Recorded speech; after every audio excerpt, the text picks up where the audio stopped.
Welcome to the first episode of Simplified Weapon Classes, where I go over each weapon class as well as some examples to show you how to improve with it. The first weapon class I will go over are shooters. Let's get started. Shooters are the most common weapon you will face in ranked, mostly because of their versatility. This allows a player to change their playstyle on the fly during battle to help their team succeed.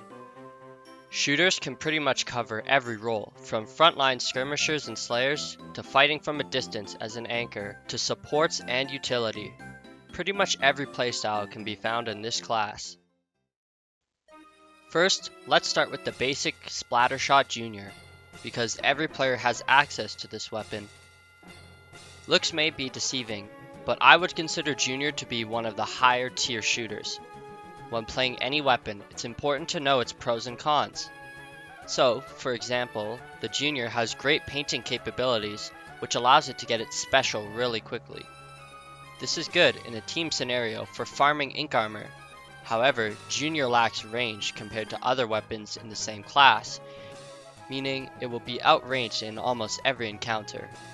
It's also not very accurate, which lowers the consistency of the Junior eliminating opponents.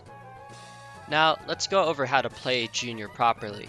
First, you would be considered support/utility, meaning that your job is to secure map control and farm for specials. This means that while playing, you should consistently be checking the map. If your map looks like this, it means you should avoid fighting the opponents and focus on painting. Not only will it give your opponents less space to move, but it also gives your team ink armor, which allows for a possible counter push, depending on which Junior you're using.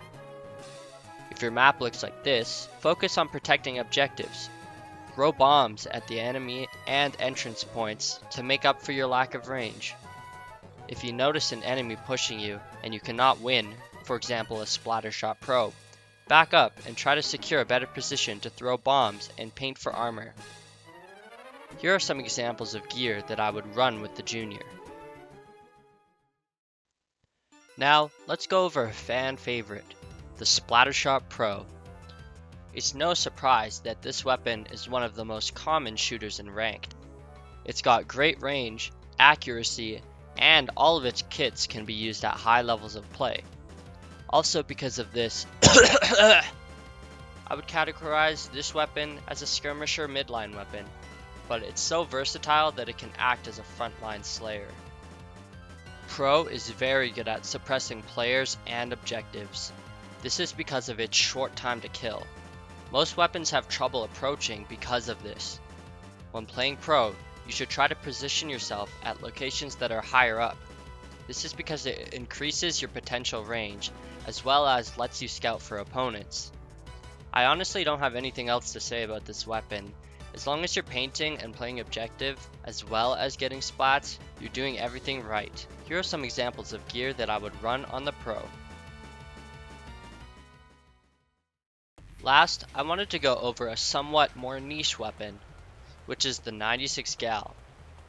This weapon deals crazy high damage in trade for reduced fire rate.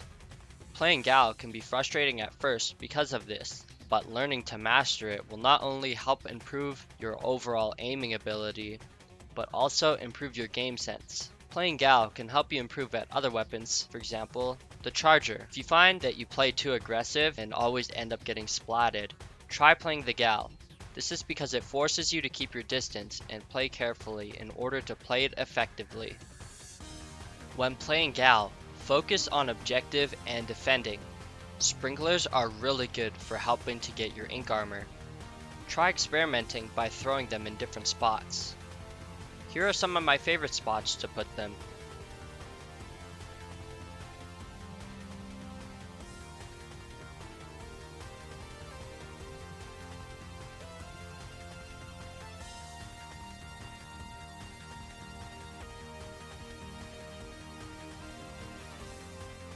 Despite its fire rate, Gal is good at painting, so make sure that once you've secured the objective, to paint and gain map control.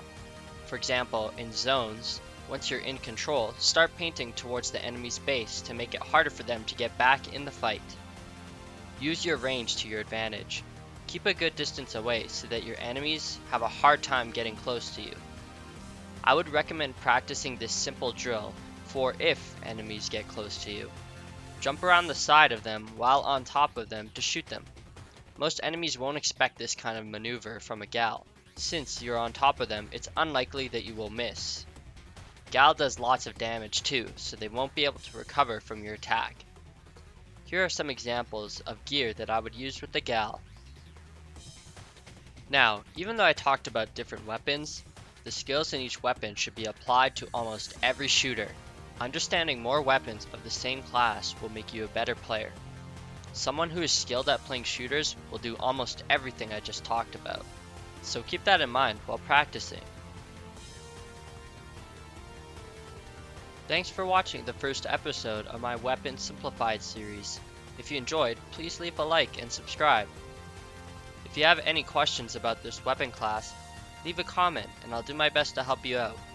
Also, if you think I missed anything or did something wrong, let me know.